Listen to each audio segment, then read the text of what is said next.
reconstruir algo nunca é fácil, não é verdade? Reconstruir, por sinal, é muito mais difícil, é muito mais desafiador do que construir, do que começar algo novo. Porque você já tem as suas ideologias, as suas culturas, os seus jeitos, as suas manias, toda a sua experiência de vida. Então é muito difícil abrir mão de algumas coisas. E nessa noite, nós vamos aprender aqui com a palavra sobre reconstrução. E nós não poderíamos deixar de falar de Neemias quando nós falamos de reconstrução. Quem aqui conhece a história de Neemias vai entender quando nós discorremos aqui os textos da Bíblia. Para que nós possamos entender e compreender nessa noite, nós vamos ler alguns trechos do livro de Neemias. E o primeiro é esse, no capítulo 1, versículo de número 1 até o 6. Que nos diz o seguinte: palavras de Neemias, filho de Acalias. No mês de Quisleu, no 20º ano, enquanto eu estava na cidade de Suzã, Anani, um dos meus irmãos, veio de Judá com alguns outros homens, e eu lhes perguntei acerca dos judeus que restaram, sobreviventes do cativeiro. Perceba que aqui nessa primeira parte do texto, nos fala que Neemias recebe alguns dos seus irmãos em Suzã, uma cidade de Samaria, e ele faz uma pergunta de como estavam os judeus que sobraram lá em Judá, em Jerusalém. Porque naquela época muitos deles foram tomados cativos, prisioneiros, pelo reino da Babilônia. Então quando ele vê os seus conterrâneos, os seus irmãos, ele pergunta: o que sobrou? Como estão os judeus que restaram? E depois ele pergunta sobre Jerusalém. Então perceba que primeiro ele pergunta das pessoas, dos irmãos que ficaram, que sobraram após o exílio na Babilônia. E depois ele pergunta sobre a cidade de Jerusalém. No versículo de número 3, nos diz o seguinte: e eles me responderam: aqueles que sobreviveram ao cativeiro e estão lá na província, passam por grande sofrimento e humilhação. O muro de Jerusalém foi derrubado, e suas portas foram destruídas pelo fogo. Versículo 4, quando ouvi essas coisas, sentei-me e chorei. Passei dias lamentando, jejuando e orando ao Deus do céu. Então perceba que aqui no versículo 4, quando Neemias recebe essa notícia de que o povo que estava lá estava sendo humilhado e que a cidade estava destruída, ele sente uma dor profunda em seu coração. Ele chora por dias, ora e jejua ao Senhor. E no versículo 5 diz o seguinte: então eu disse, Neemias falando: Senhor, Deus dos céus, Deus grande e temível, fiel à aliança e misericordioso com os que te amam e obedecem aos teus mandamentos, que os teus ouvidos estejam atentos e os teus olhos estejam abertos para a oração que o teu servo está fazendo diante de ti, dia e noite, em favor de teus servos, o povo de Israel. Confesso os pecados que nós, os israelitas, temos cometido contra ti. Sim, eu e o meu povo temos pecado. Então nesse momento nos fala que Neemias, ao saber de toda a notícia daquilo que tinha ocorrido em Jerusalém, ele sente uma dor profunda, ora e jejua ao Senhor.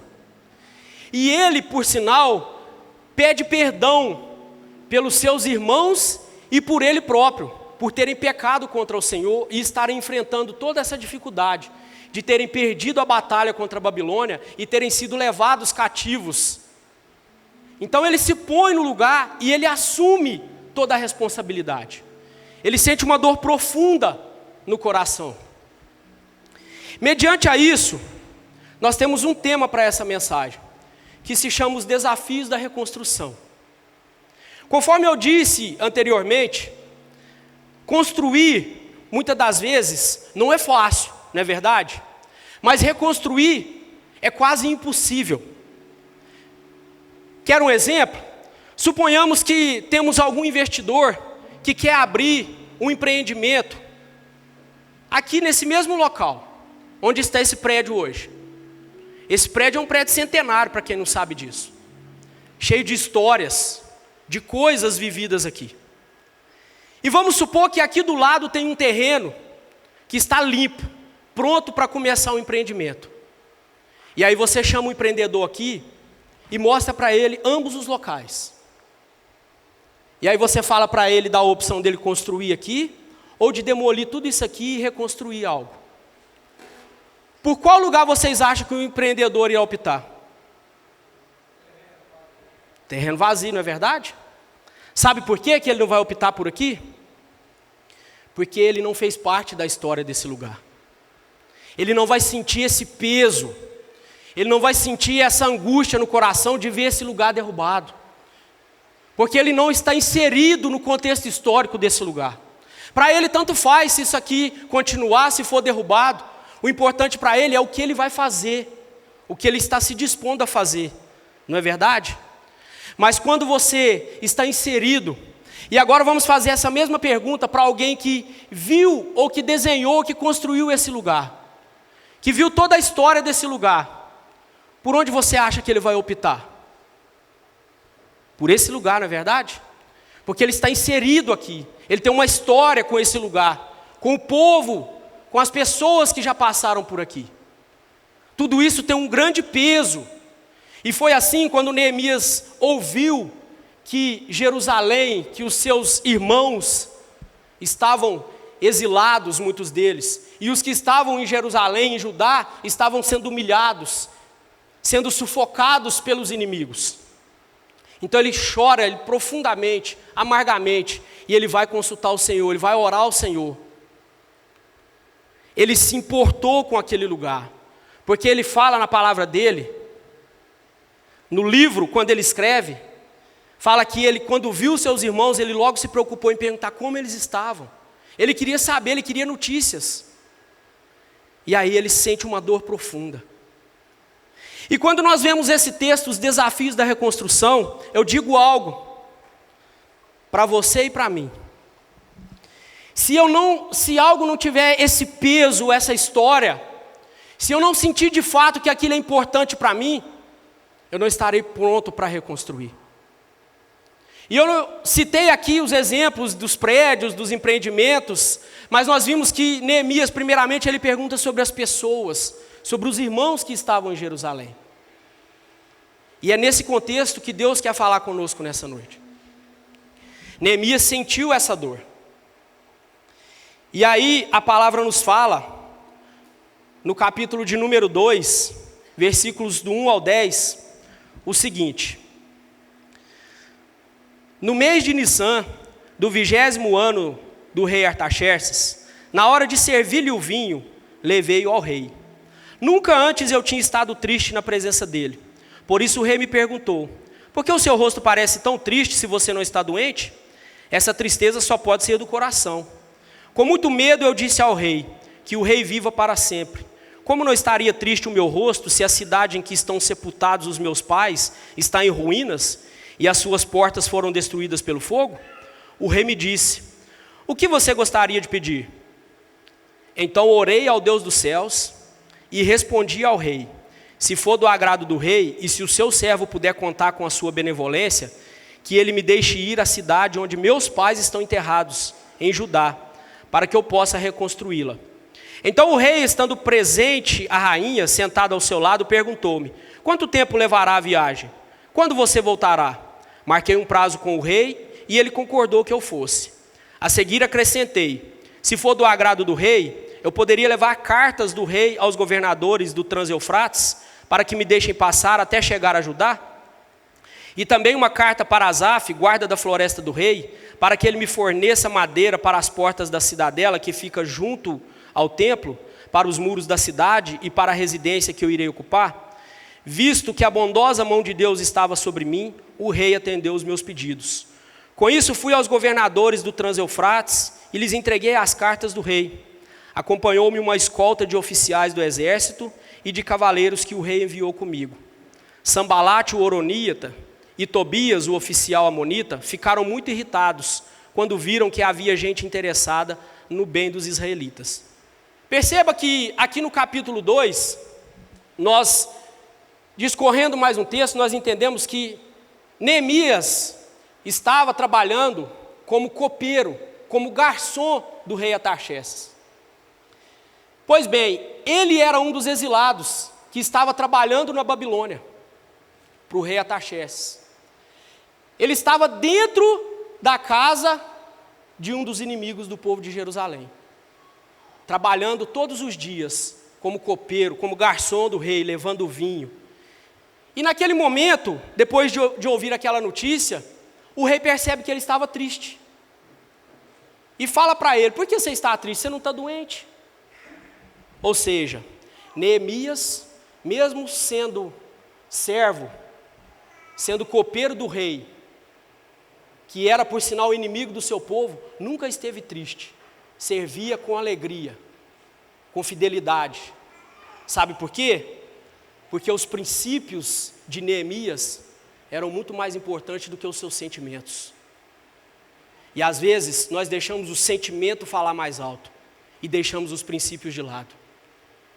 E olha só, quando o rei percebe que Neemias todos os dias estava ali trabalhando, fiel, com alegria no seu rosto, servindo o rei, com fidelidade, com princípios, e ele percebe que ele está triste, ele pergunta para ele: o que você quer que eu te faça?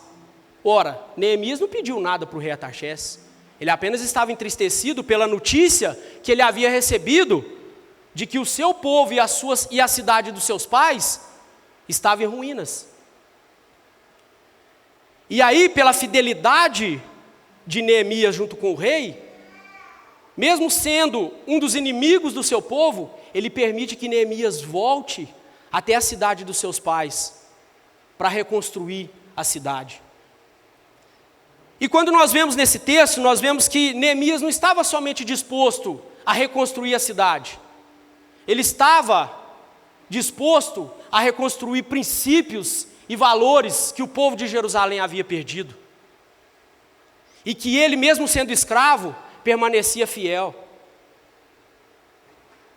Então o rei permite que ele vá, e ainda Neemias é tão ousado que pede ao rei que lhe dê madeira das suas florestas para ele reconstruir a cidade que eles mesmos destruíram. E o rei permite, e lhe dá cartas para que ele passe todas aquelas cidades inimigas e chegue ao seu destino. E ainda mandou soldados com ele, para que ele pudesse chegar em segurança, pelos seus princípios, pelos seus valores. Eu tenho certeza que Neemias servia ao rei, pensando em tudo que eles tinham feito, aos seus irmãos, à sua cidade, mas os seus princípios falavam mais alto do que os seus sentimentos. Princípios a gente não negocia, a gente não abre mão. E é esse exemplo que Neemias traz para nós. Além, é claro, de sentir toda a angústia, todo o peso da história do seu povo, dos seus pais que estavam enterrados em Jerusalém. Ora, mesmo sendo escravo, mesmo sendo servo no palácio do rei Artaxerxes, ele estava numa posição de conforto, tinha comida, tinha bebida, dormia no palácio. Portanto, ele podia simplesmente ignorar aquela notícia, sentir angústia, sentir dor, se preocupar, mas pensar o seguinte: Deus vai levantar alguém para reerguer Jerusalém, para resgatar o que foi perdido, não é? Mas ele tinha princípios e valores que ele não negociava. E isso o fez tomar uma postura, tomar uma decisão de buscar a reconstrução. Amém? Capítulo de número 6. Capítulo de número 6, versículos de 1 a 9. Quando Sambalate, Tobias, Gesem, o árabe, e o restante de nossos inimigos souberam que eu havia reconstruído o muro e que não havia ficado nenhuma brecha, embora até então eu ainda não tivesse colocado as portas nos seus lugares, Sambalate e Gesem mandaram-me a seguinte mensagem: venha, vamos nos encontrar num dos povoados da planície de Ono. Eles, contudo, estavam tramando fazer-me mal. Por isso enviei-lhes mensageiros com essa resposta: estou executando um grande projeto e não posso descer. Por que parar a obra para ir encontrar-me com vocês? Eles me mandaram 4 vezes a mesma mensagem, e todas as vezes lhe dei a mesma resposta. Então, na 5ª vez, Sambalate mandou-me um de seus homens de confiança com a mesma mensagem. Ele tinha na mão uma carta aberta. Perceba, ele tinha na mão uma carta aberta. Porque naquele tempo, as mensagens eram enviadas em secreto. Mas pela 5ª vez, os inimigos de Neemias mandam uma carta aberta na mão do seu servo. Ora, o que ele queria com aquilo? Ele queria que todo mundo soubesse o que estava naquela carta. Qual que era a notícia que estava ali. E aí nos diz o seguinte: dizem entre as nações, e Gesem diz que é verdade, que você e os judeus estão tramando uma revolta, e que por isso estão reconstruindo o muro. Além disso, conforme dizem, você está na iminência de se tornar o rei deles, e até nomeou profetas para fazerem em Jerusalém a seguinte proclamação a seu respeito: há um rei em Judá. Ora, essa informação será levada ao rei, por isso vamos conversar. Eu lhe mandei esta resposta, disse Neemias: nada disso que você diz está acontecendo, é pura invenção sua. Estavam todos tentando intimidar-nos, pensando: eles serão enfraquecidos e não concluirão a obra. Eu, porém, orei pedindo: fortalece agora as minhas mãos. Mais uma vez, Neemias faz uma oração recorrendo ao Senhor. Conforme nós dissemos, construir não é algo fácil, mas reconstruir é quase impossível. Então, se algo que você acha que está em quedas, que está em ruínas na sua vida, que há brechas, precisa ser reconstruído, primeiro eu tenho 4 lições que nós vamos aprender aqui nessa noite para que você entenda e conclua se de fato você está disposto a reconstruir algo. E eu estou falando aqui, citando o exemplo dos muros de Jerusalém, mas eu estou falando de valores, de princípios, de casamentos, de relacionamentos. É sobre isso que nós vamos falar nessa noite.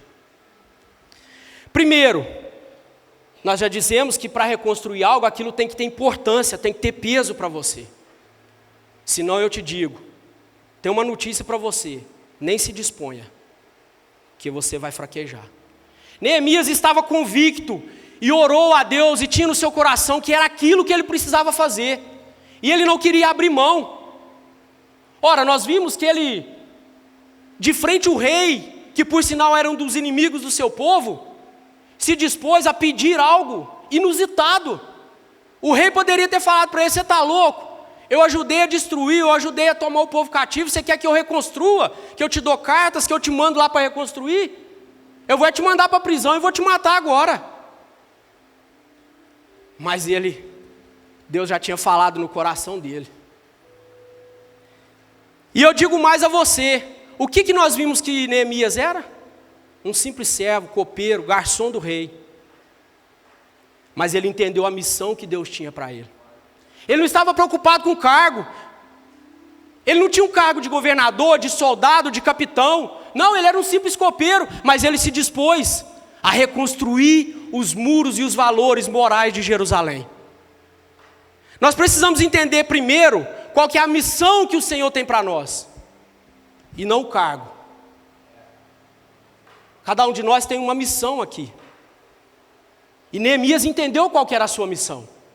Para ele tanto fazia ter cargo ou não, mas ele ia concluir a missão que Deus tinha entregado nas mãos dele. Talvez a minha missão é ser um bom pai de família, um bom esposo. Talvez a minha missão aqui é ser um empresário, abençoar muitas vidas. Talvez a minha missão é ser um político, é ser um professor. E às vezes com isso vem um cargo, mas às vezes não. Mas quando eu estou disposto a lutar com valores morais e éticos pela missão, o Senhor confirma os meus passos. O Senhor confirma os seus passos. e reconstrói tudo que está em ruínas. Nós vimos que os muros estavam cheios de brechas, e sabe o que significa brechas? Fendas. E na palavra de Deus, no mundo espiritual, significa abertura para o pecado, para o diabo. Nas nossas vidas, nos nossos padrões, não pode haver brechas. Nos nossos princípios não podem haver brechas. Nós precisamos fechar as brechas. E quando eu me dispuser a fazer a missão que o Senhor entregou na minha mão, primeira lição, eu preciso saber que eu vou sair da minha zona de conforto. Neemias, apesar de estar cativo no palácio do rei Artaxerxes, ele tinha as mordomias dele, estava perante o rei, era de confiança do rei, e ele se dispôs a sair da zona de conforto. Você vai precisar sair da zona de conforto para reconstruir algo. Nós falamos da brecha, que é dar lugar ao inimigo, dar lugar a coisas que não fazem parte da missão que o Senhor entregou para nós. Efésios 4:27, a palavra nos diz o seguinte: não deem lugar ao diabo. Brechas, fendas, significa dar lugar ao inimigo, da minha e da sua vida. Primeira lição, sair da zona de conforto. Segunda lição, fechar as frestas, as brechas. Terceiro, nós vimos aqui que enquanto os muros estavam derrubados, enquanto os valores morais e princípios de Jerusalém estavam dissolvidos, ninguém estava se preocupando. Estava todo mundo ali vivendo a sua vida, tocando. Sabe por quantos anos os muros de Jerusalém ficaram nessas condições, derrubados, cheios de fendas, de brechas? 140 anos aproximadamente. E um copeiro, um garçom, sentiu todo aquele peso, chamou para si a responsabilidade e se dispôs a reconstruir. Foi só ele se levantar, levantou um exército contra ele. Quando nós nos dispusemos a reconstruir algo que está fendido, que está perdido, você pode ter certeza, vão se levantar inimigos, vão se levantar situações, vão se levantar coisas contra mim e contra a sua vida. Mas Neemias sabia da sua missão, estava convicto, e nada, nem ninguém poderia impedi-lo, porque Deus já havia dado a ele estratégias, já tinha confirmado o que ele deveria fazer. A palavra nos diz que Sanbalat e Tobias logo ficaram preocupados. Mas por que esse povo está reconstruindo tudo aí? Sabe por quê? Sanbalat e Tobias possivelmente eram governadores do reinado de Samaria. Um de Samaria e o outro da Transjordânia. E eles dominavam todas aquelas terras, ali em Judá e Jerusalém. Então quando eles veem que o povo está empenhado, Neemias não tinha nenhum cargo, nenhum posto. Ele chegou em Jerusalém, sutilmente, foi conversando com um, com o outro, dizendo o que ele havia recebido da parte de Deus, montando estratégia. A palavra nos fala que ele andava à noite, para que ninguém pudesse ver que ele estava ali estudando, vendo qual que era a estratégia, como que eles iriam reconstruir tudo aquilo que estava perdido, que estava em ruínas. Ele não precisou aparecer, chegar numa carruagem, como um soldado cheio de exército, não. Porque ele não estava preocupado com o cargo, mas sim com a missão de reconstruir. Nós precisamos entender qual que é a nossa missão. Nós precisamos entender o que é da nossa vida, qual parte que está em ruínas, e aprender a lição com Neemias. Eu não sei o que está em ruínas na sua vida, mas comece a pensar aí, comece a meditar. O que é que tem se perdido? O povo estava lá há 140 anos, com os muros caídos, valores perdidos. Estavam vivendo normalmente, já tinham acostumado com aquela situação de estar sendo sufocado, sendo pressionado pelos inimigos. E precisou de Deus levantar um homem, um copeiro, sem nenhum cargo, para que tudo isso fosse resgatado. Mas ele tinha disposição. Ele sabia qual que era a sua missão. E então os inimigos dele, Sanbalat e Tobias, junto com os outros inimigos, começaram a extraviar, a tentar extraviar a reconstrução de Jerusalém.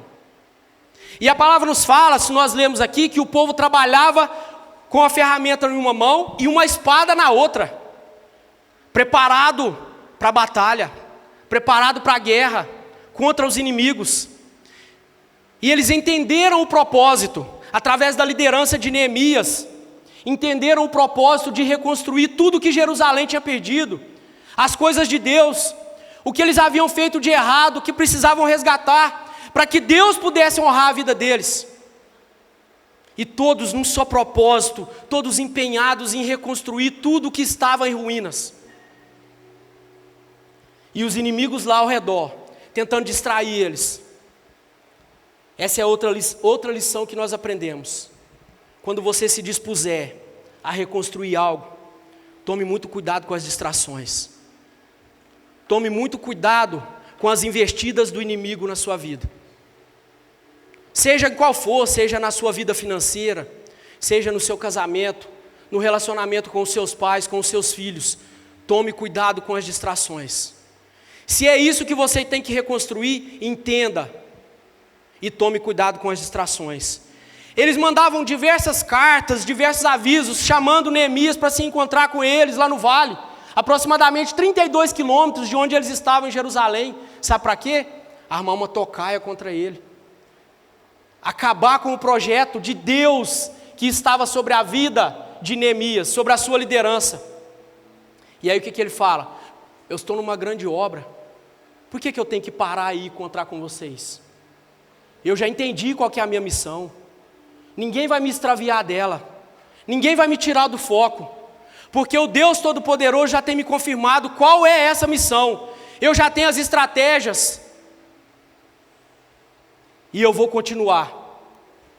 E isso deixava os inimigos mais e mais furiosos. Já percebeu que quando você se dispõe a servir ao Senhor, a resgatar os seus princípios, os seus valores, a reconstruir o seu casamento, começa as investidas? Aí um amigo que nunca te chamava, como é que você está? Vamos ali e tal, vamos em tal lugar. Um amigo que você nunca viu, chega lá na sua casa de surpresa. Tome cuidado com as distrações, meu irmão. Tome muito cuidado. Você e eu temos uma grande missão aqui. E nós não podemos parar a boa obra. Porque aquele que foi fiel para prometer, ele é ainda mais fiel para cumprir. Mas isso tem que ter um peso para você. Você tem que entender que virão desafios, virão batalhas, virão distrações, você vai ter que sair da sua zona de conforto.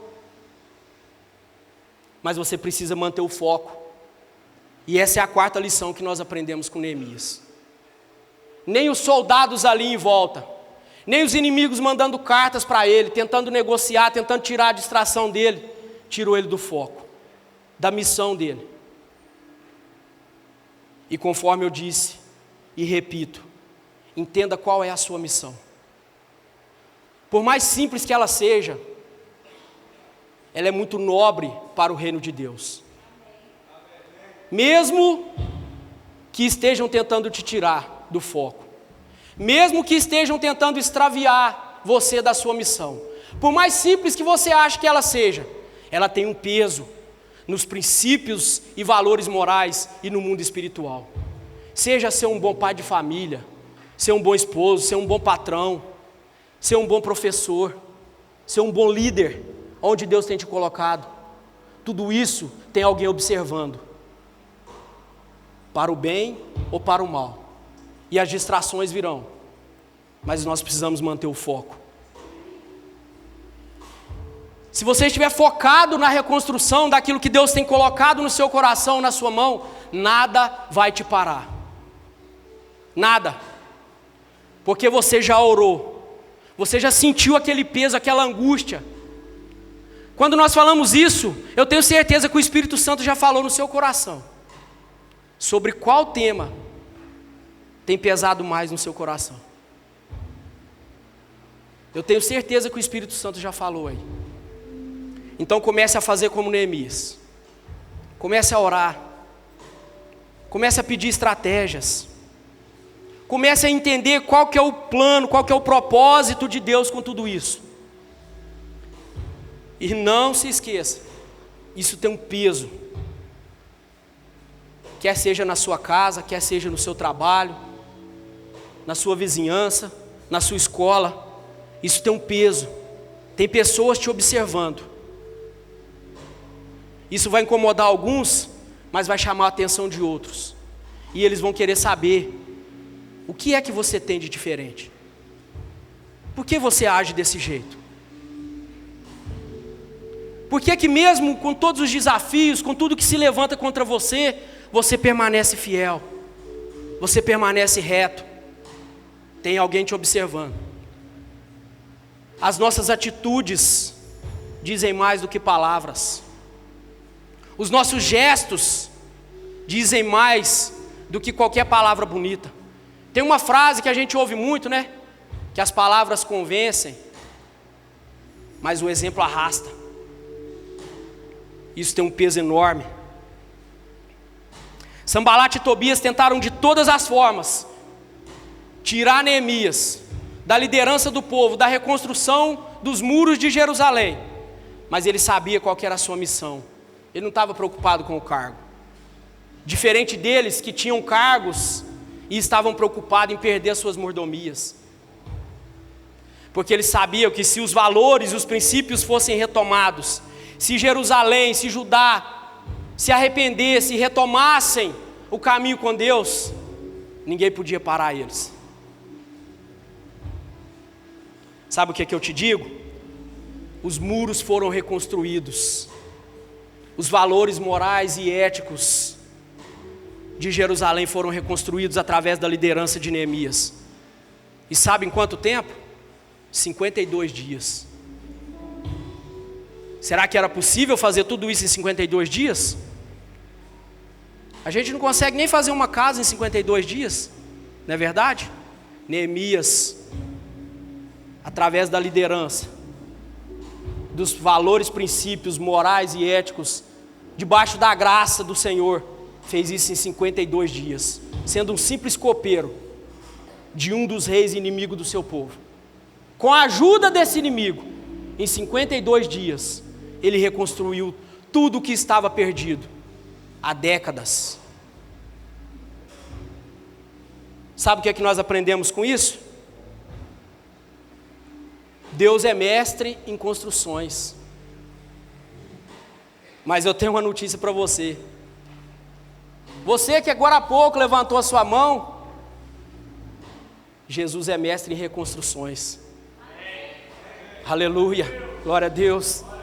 E quando um homem se dispõe a entregar a sua vida para Ele, Ele reconstrói tudo o que estava perdido. Ele levanta e coloca no lugar de destaque. Sabe por quê? Depois de reconstruir Jerusalém, de fechar todas as brechas, todas as frestas, todos os valores que estavam se perdidos, Neemias se tornou o governador de Judá. Se você se dispuser a reconstruir algo que o Senhor está queimando, está ardendo no seu coração, tenha certeza que assim que você reconstruir, você governará, ninguém mais. Se você se dispuser a reconstruir a sua vida financeira, você governará ela. Se é o seu casamento, a sua família, você governará ele daqui para frente. Se é a sua empresa, você governará ela, independente do que estiver acontecendo lá fora. Você governará. E Jesus é mestre em fazer isso. Sabe por quê?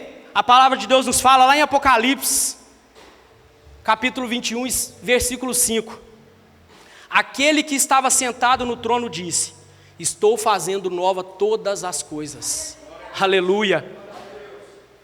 João escreve isso lá no livro de Apocalipse, tendo uma visão do trono. Jesus fala para ele, escreve aí: estou fazendo nova todas as coisas. Aleluia. Então, se você estiver disposto a reconstruir algo, saiba, Jesus é mestre em reconstruir. Ele levanta, Ele resgata, Ele restaura. Não tem ninguém que possa impedir. Olá, pastor Thales e pastora Janaína aqui. Se essa palavra falou no seu coração e você deseja se arrepender dos seus pecados e confessar Jesus Cristo como seu Senhor e Salvador, nesse momento nós vamos orar com você e você pode repetir conosco. Vamos orar juntos? Senhor Jesus, nesse dia de hoje, eu te confesso como meu Senhor e o meu Salvador.